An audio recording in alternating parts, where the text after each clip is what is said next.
So I would first like to, check what are the data types of in my data set. So dataset.dtypes.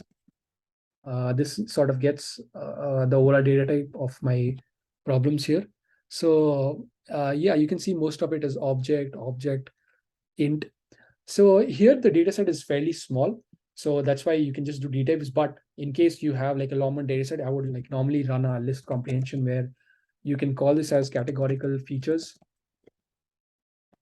equal to. So for what you do here is you run a list comprehension to check for this is, I'm just trying to illustrate if you have a larger data set, how would you check for categorical features? So I'll run a list comprehension here, features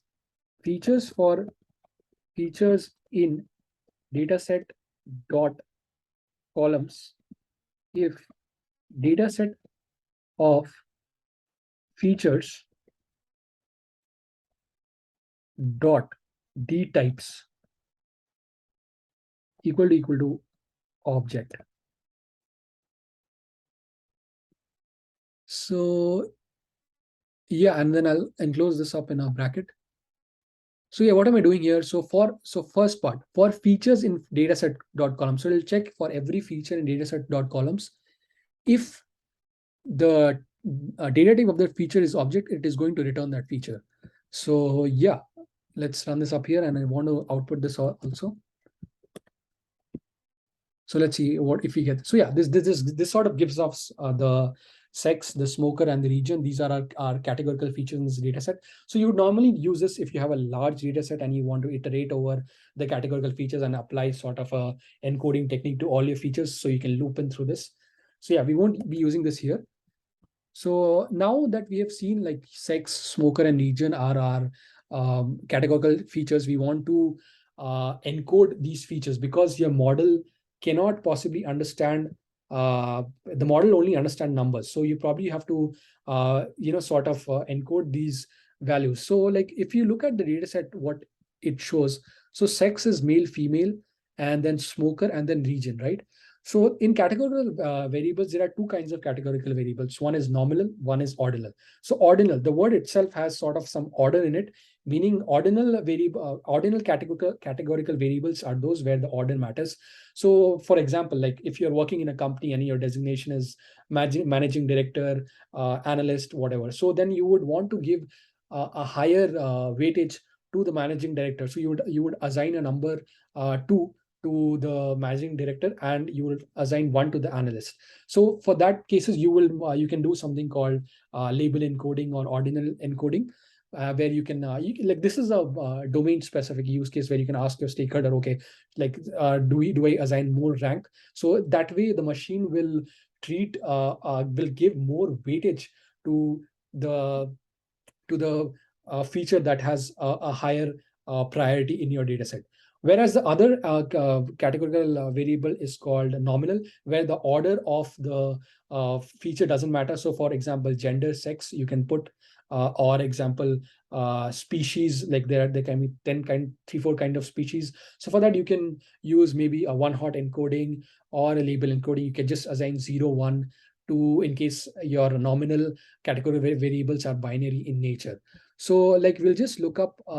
So now that we have identified what our categorical variables are, I would just want to check if how do I encode this? So as I said, since our features are the categorical features in our data set are mostly like they are mostly like ordinal, they are mostly nominal, where the order of the feature doesn't matter. So we are going to go with something called ordinal encoding here. So I'll just again check sklearn's. We are going to use sklearn for this, and we'll see how does this work. So I'm just going to write here ordinal encoding. Ordinal encoding sklearn. So let's just have a look at the documentation here. So sklearn or pre-processing ordinal encoder. So yeah, this is first what you do is you create an object of this ordinal encoder, and then you call fit transform on the object, and that will create sort of these.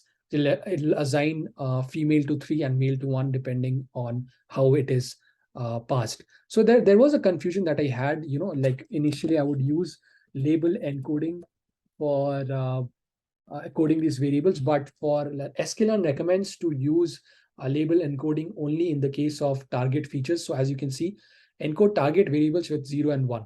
So I would normally go with ordinal encoding here in this case. So yeah, let's just do that as we saw here.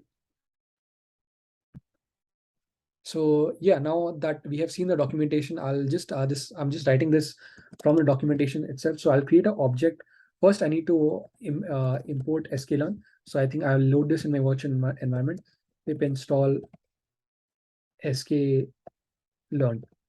I think it's scikit-learn.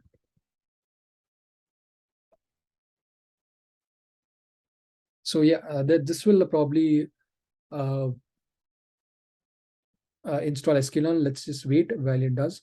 So yeah, now we have sklearn installed. So what I think I need to import my ordinal encoder from sklearn now. So let's see how does that work. So yeah, so from sklearn dot pre-processing, as you saw in the documentation where it said this is how you import. So I've just taken this from the documentation, import ordinal encoder, and we'll create an object of it now. Ordinal encoder, ordinal encoder equal to ordinal encoder. So now I've created an object. So let's just run and check if things are okay. So yeah, now I'll try to basically call my ordinal encoder to and throw my categorical features in the ordinal encoder, which will just transform it for me. So enc equal to ordinal encoder, like a bracket, and you put a bracket, and then so now I'll try to sort of I'll put my features in the dataset and then pass it to ordinal encoder. That will encode all my values for me, and that you'll see here right now. So I'm going to subset it. So for that, you have to use two brackets. So sex region and then smoker. So yeah, so then I'm going to apply the fit dot transform.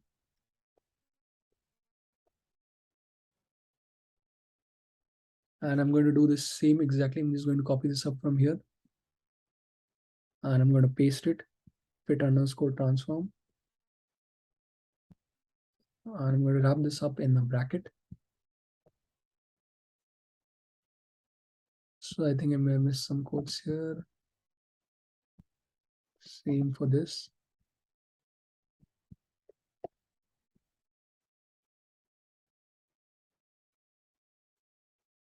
Same here as well.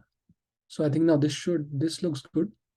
So yeah, now I have sort of applied my encoded the values. Now we can just check with our dataset.head function to see what did we get here. So yeah, now you can see my values have been encoded. So now sex is coming as 0, 0. But I think the data type of this was like it has changed the data type to float. So like I would normally like wanted it to be integer, like how I think it just looks good. It's optional thing. You can do it or not, depending on what you want. So you can just put d type equal to int, and that'll just transfer everything to int. So yeah, so this was just nothing like as I showed. I'll just pull up the documentation again. So we just copied this thing sklearn. We imported the library. This is for ordinal. I'll just get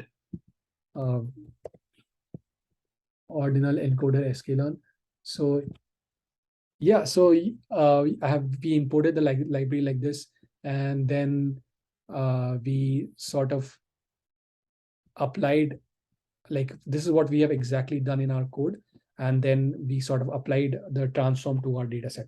So yeah, this is what like I was stressing on. Like anytime you find a problem, you can just Google it up, and then it'll tell you what to do. So now that our value has been encoded, now our data set is ready to be processed to the machine to be applied to the algorithm.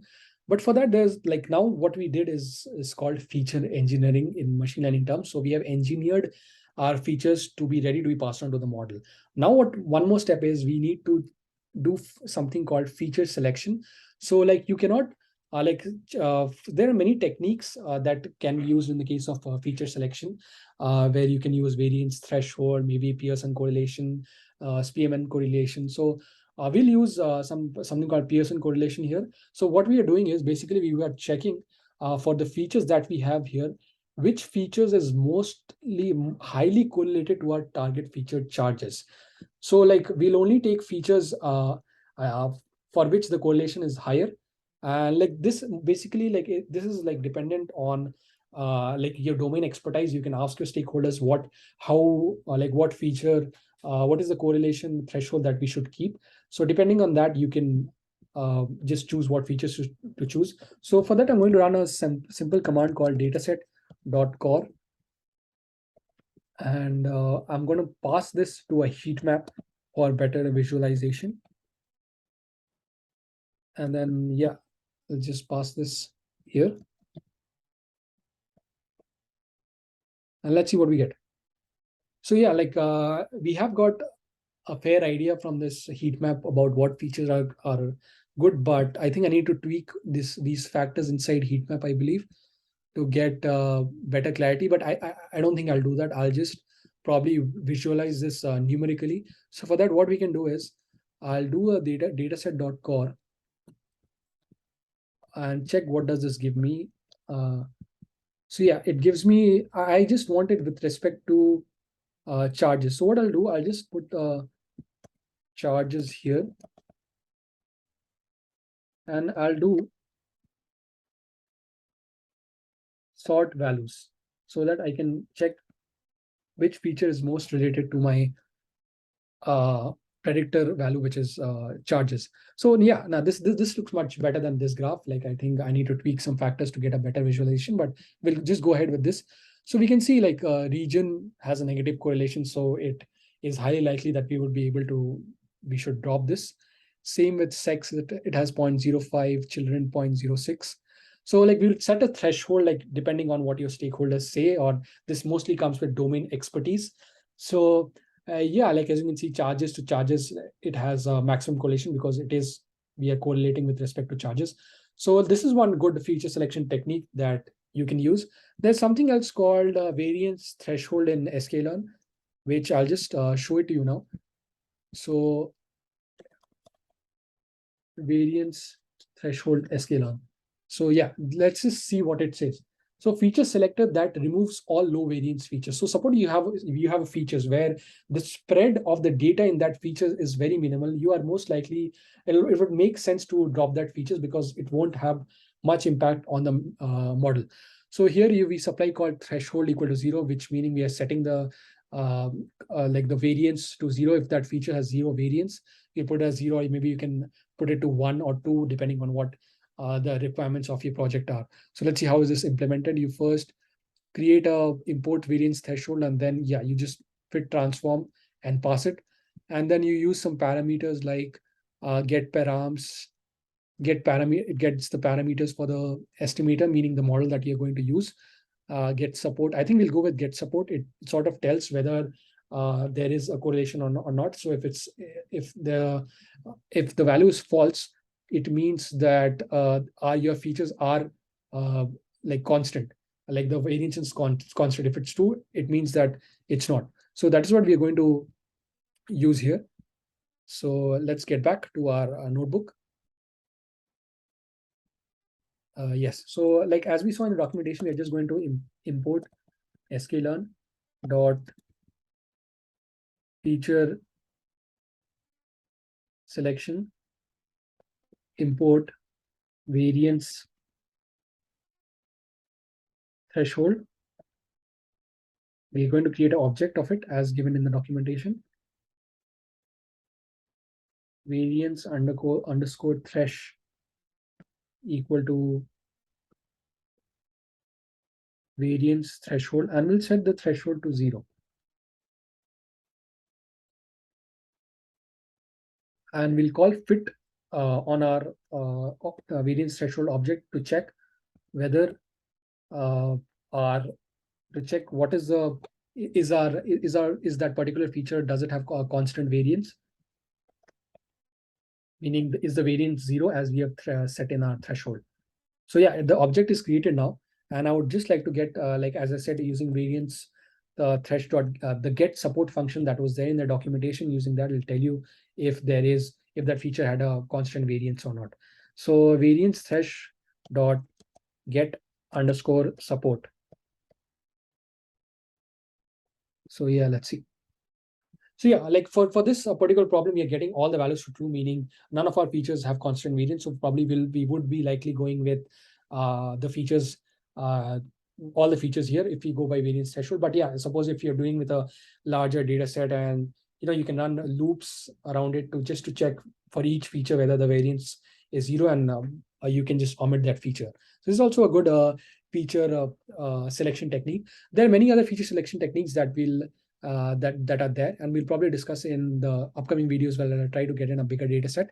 So yeah, now that we have identified this our feature selection metric to be that is being calculated using correlation, using Pearson correlation, like the default parameter for this correlation, if you check, is uh, Pearson. So like yeah, so I think we would be going with age, smoker.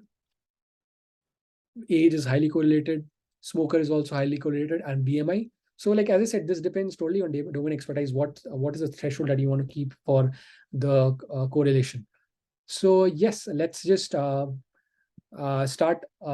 creating a new data set where we will sort of define a new data set that has only the features that we want in our model. So I'll create something called new data set equal to dataset dot loc, and then I'm going to put age, as I said, smoker, BMI, right? And then I'm going to go with charges. So yeah, my new data set is sort of created. Let's just have a look at how it looks. Dataset.head. So yeah, this is now my new data set ready to be passed to the model, and we are going to make predictions on the basis of these features. And let's see how does that go. So now I'm going to just create my train, and just going to split this into dependent and independent features. So for that, I'll just use x equal to new dataset dot drop.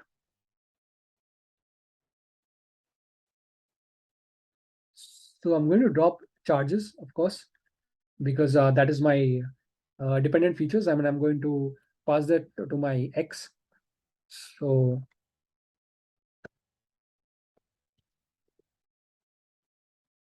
I'm going to drop it along the columns. So I'll put my axis equal to 1. And then my y will be, which is my dependent feature, that is my charges.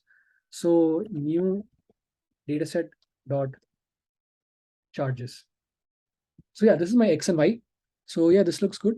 So now after we have sort of segmented our independent and dependent features, we'll perform a train test split. So for that, again, we'll just look at into the sklearn library.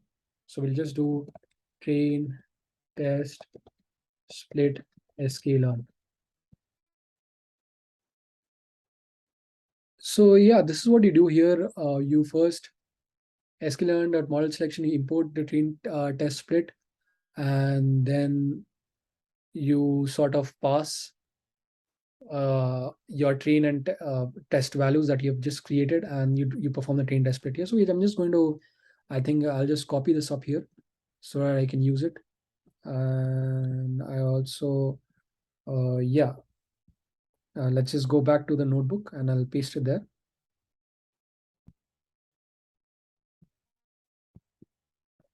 Oh, I think I forgot to copy the import statement, but no worries, I'll just type it here from sklearn dot model selection import train test split.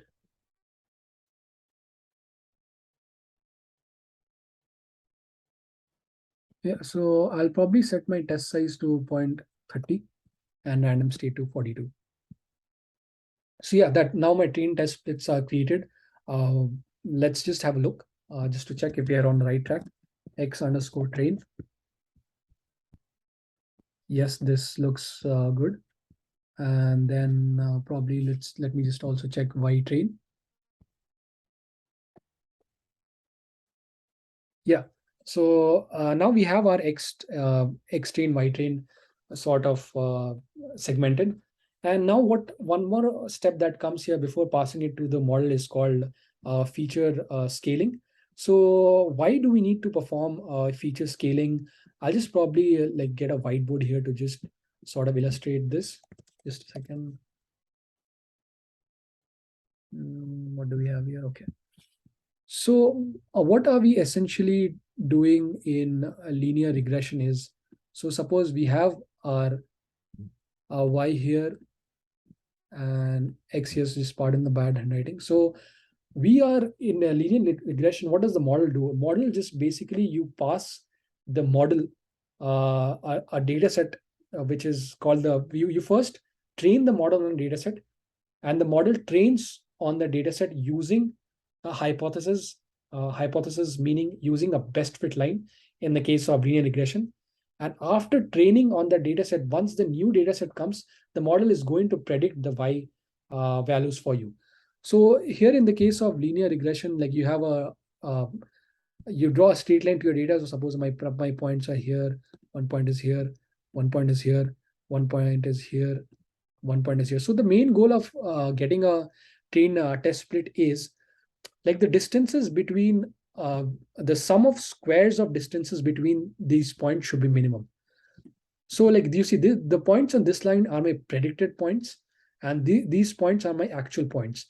So like if I'll try to delve over linear regression in depth in the next video, but what happens is to get this best fit line, you basically need a cost function, which is nothing but like the difference between your predicted and your actual, and you plot the cost function against your input features, and you try to minimize that to get this best fit line. I know it's kind of a high level approach. Probably in next video we'll try to delve over this. So what happens is the cost function comes supposedly like this, like in a parabola, and it's called j of theta,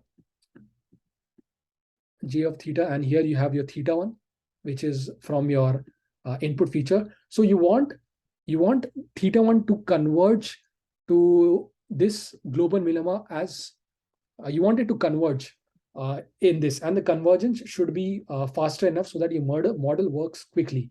And how do we make that convergence fast is by using this cost function. Like even if you look at the artificial neural networks, also you have a cost function that is used to make sure like you get to the global minima point quickly. So the thing is, what I was getting back to what I was saying is, if you have the features, like if you look at any feature, a feature has two things.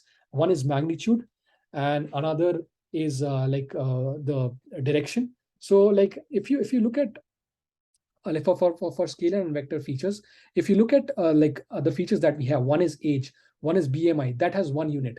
So like the spread of the data is very much. So like since my cost function depends works on input features, my if my data is spread out everywhere, right? Like if my data is here, because my data is like spread out, because the units of my features are different, I'm going to converge on this point fairly slowly, which is bad for your model, and it'll also make the creation of the model process slower.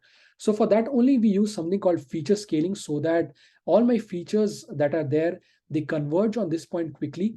If you don't do feature scaling, what will happen is your features are scattered out, like these points, like some point will be here, some point will be here. So feature scaling gets the points in sort of one scale, where we'll normally do some feature scaling techniques like standardization, which is basically a statistical process of like getting your the features between mean equal to 0 and standard deviation equal to 1. So that will help us sort of to reach these global minima point quickly, and will further increase the speed in which our model runs. So we are just going to perform that here. So let's get back to our coding palette. So yeah, now I was telling, like, for that, the maybe like I'll just go on to sklearn's scalar style. There's a library in sklearn that does this for you. So it's called scalar. So yeah, standard scalar, that's what it's called. So yeah, let's see how it runs. So first you import standard scalar, and then you pass your data to the train data to the standard scalar, and it scales all your features between that value. So yeah, we'll just do this up in our coding palette. So let's see what we have got. I'm sorry, guys. This is turning out to be a long video, but let's just bear with me. We will try to wrap this up quickly. So yeah, we are going to pass my scalar. I'll first have to import my sklearn. I'll just type it here from sklearn dot pre-processing import standard scalar, and scalar equal to standard scalar. We have created an object of standard scalar, and now after you're done importing, we can just call pass my extrain to the standard scalar, and it'll ensure that all the features in my extrain are between mu equal to 0 and standard deviation equal to 1. So that will help sort of bring my features to a scale that will improve the speed with which my machine learning model runs. Yeah. So let's just do that. So extrain equal to scalar dot fit underscore transform, and I'm going to pass extrain here. So yeah, so I think I didn't run it. So yeah, now I have scaled my extrain. I'll do the same for my x test. So x test equal to scalar dot transform x underscore test. So oh, I think I misspelled transform. So yeah, now I have sort of transformed my extrain and my x test. So you normally apply your fit transform to your extrain and transform to your x test.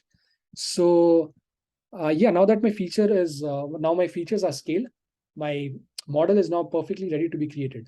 So I'll just now use linear regression. So for that, again, you can just Google it on sklearn. How does sklearn linear regression? So yeah, it'll come. You don't need to memorize anything. You have everything up here from sklearn, import linear regression, create an object, and just pass the train and test. So what will happen in linear regression is, remember this thing that the model will sort of fit your data to the train data, and model will predict on the test data. So fit to the train and predict on the test. So yeah, with that in mind, let's just start creating our model. So from sklearn dot model underscore selection from model from sklearn dot linear model, my bad, sorry.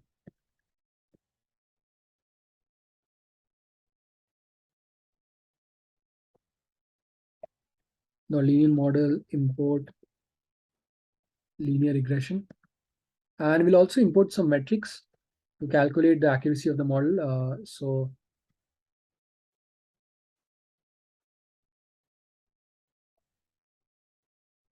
import R2 score. So we'll use R square to compare the accuracy of our model. So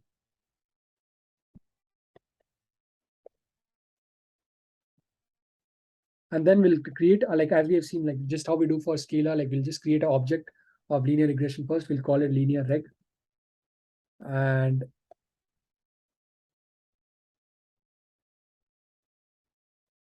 I'll just copy this here. And as I said, we'll fit our values to the trained data to create the model. So linear underscore reg dot fit, and I'm going to pass my training data to the model. So my model will now train on these values. So yeah, and my linear regression object is created. So now my model will train on these values for X, what is the Y, and then after training, a new data will come up, and then it'll try to predict what is the output value for the new test data.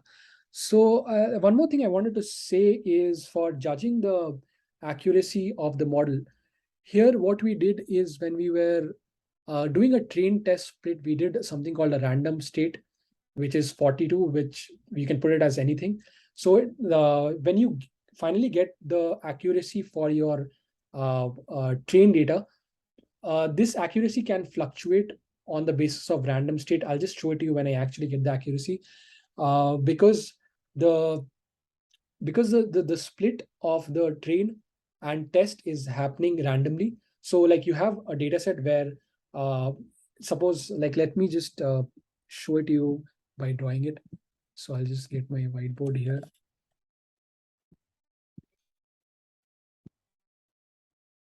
So yeah, like suppose if you have a data set that has, suppose say like 100, there are 100 values in a data set. So 70 gets passed to train and 30 get passed to the test.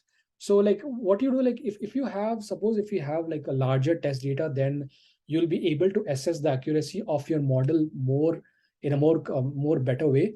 But at the same time, that will lead to compromising on the train data. So for cases where the size of your data set is small, it is advisable to go with this technique called K4, cross validation, where instead of doing a random split of the data, you take segments of data and then get the accuracy, and then get the overall mean of the accuracy for each segment.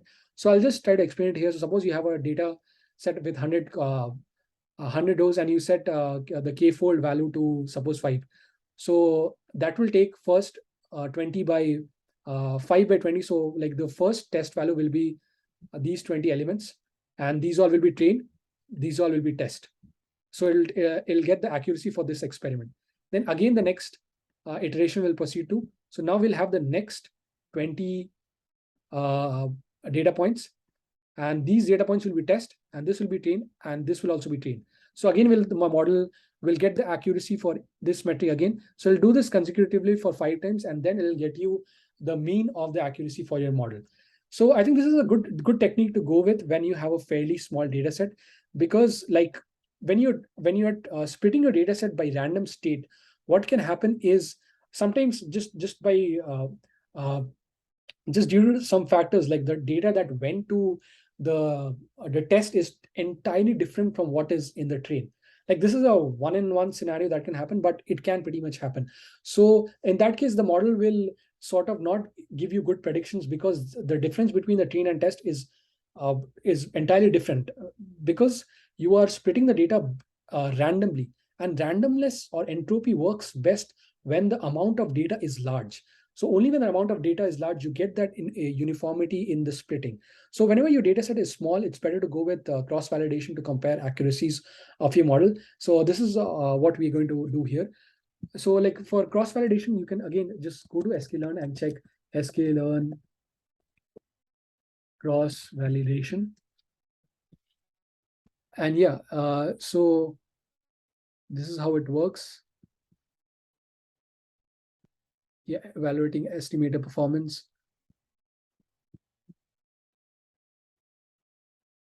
Yeah, this is not what I needed. Cross val score sklearn. Yeah, so like this cross-val score will basically get you the accuracy for model by splitting it into the number of splits that you provide. So this is how it works. You get the import the cross-val score, and then you put the scoring parameters in there, And then like if you don't put any scoring parameters, it'll default to the scoring parameter for the model. So for linear regression, I think the scoring parameter is R2 score. So we'll just try to sort of code this up, then it'll get more clear.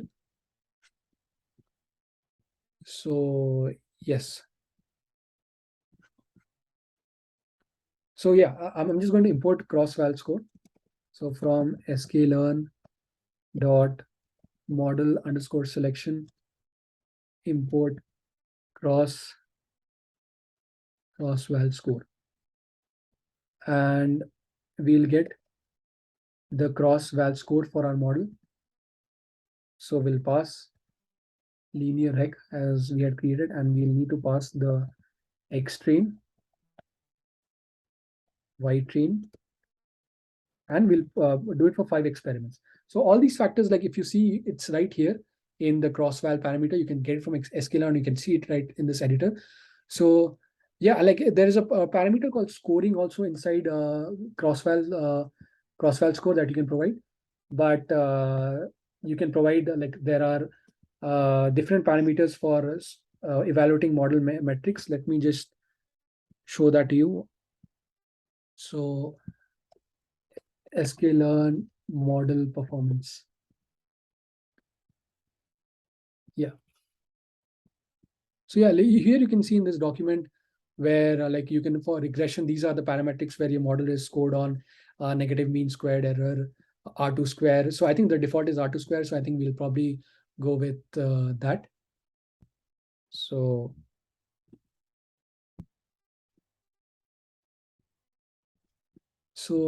yes, let's see what does this give.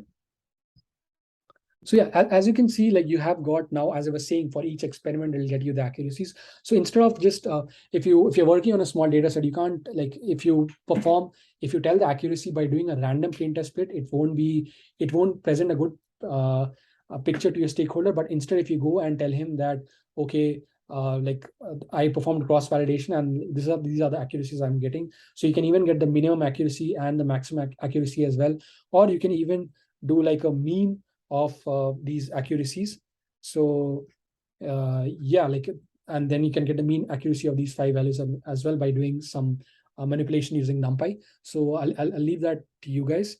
So now let's just start making predictions. So for that, I'll make my now, as I said, the model fits on the train data and makes prediction on the test data. So I'll do that now here. So I'll just keep the naming convention like easy so that it's quite relatable and it's easy to understand. So reg train equal to linear underscore reg dot predict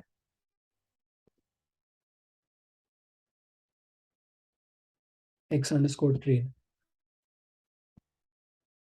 So yeah, so here my Viper linear reg train is going to make predictions on the test data, on the train data. So we are going to make one set of predictions on the train data and one set of predictions on the test data and just compare the accuracy of both.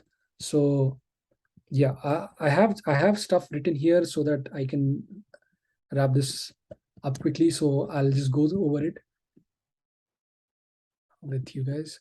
So yeah, so first we are making predictions on my train data, and we're getting the R2 score for my linear regression model. R2 score is nothing but it's 1 minus the sum of squares of your residuals divided by the sum of squares of total. So the higher the R2 score, the better the model. So like as we saw in the document that I just opened, R2 score is like a metric that you use to evaluate model performance for linear regression. So and now I'm going to just print the R2 score and check how it performs. So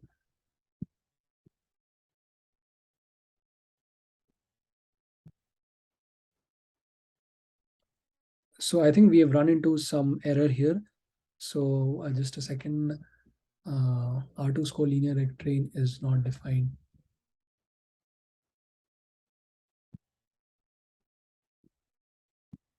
Yeah, maybe because I didn't run it. So like firstly, you can see for R2 score, the train accuracy is 73% and followed by the test accuracy, which is 76. So this is a fairly okayish, because yeah, like there are many things that we need to consider. Maybe linear regression might not be a good model for this choice. Maybe we need to do some ensemble techniques, or maybe go with XGBoost or random forest. So we'll probably try to do that in the next video. So I want to also visualize how my performance is. Like I want to see how my predictions are, and then I'm going to compare it with the actual test data set to see how my model has performed using visualization. So I'll just run this my predictions on the test data. And I want to check if I want to see how are these predictions when you compare it with the actual test data. So like even though we have seen it using R2 score, I would just want to visualize it. So I'll again use our Seaborn disk plot.